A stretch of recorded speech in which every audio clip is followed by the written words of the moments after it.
Apa itu inflasi? Inflasi adalah suatu kecenderungan meningkatnya tingkat harga umum secara terus-menerus sepanjang waktu.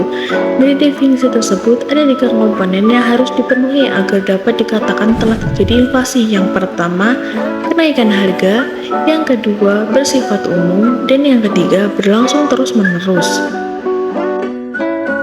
Yang selanjutnya sebab-sebab timbulnya inflasi.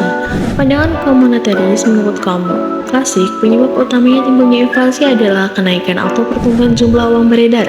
Hal serupa juga dikatakan kaum monetaris yang mengatakan inflasi itu sebagai fenomena moneter dan bahwa perubahan kecepatan uang adalah stabil. Tetapi pertumbuhan jumlah uang juga berpengaruh terhadap output dan kesempatan kerja.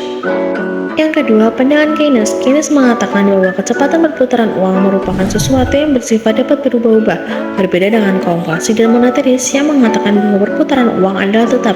Karena itu, kata Keynes, perubahan uang beredar bukanlah salah satunya penyebab naiknya harga atau sebuah inflasi, tetapi juga dipengaruhi oleh pengeluaran konsumsi J, pengeluaran investasi I, dan pengeluaran pemerintah G, serta pengeluaran pajak T.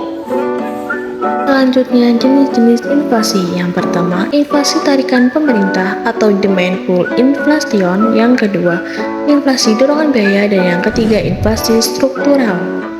Yang selanjutnya, dampak inflasi. Yang pertama, mendorong terjadinya redistribusi. Yang kedua, pendapatan penurunan efisien ekonomi. Yang ketiga, perubahan dalam output dan kesempatan kerja. Dan yang terakhir, lingkungan yang tidak stabil. Selanjutnya membahas tentang pengangguran. Pengangguran adalah orang yang termasuk usai kerja, termasuk dalam angkatan kerja dan sedang mencari kerja, tetapi belum mendapatkan kerja.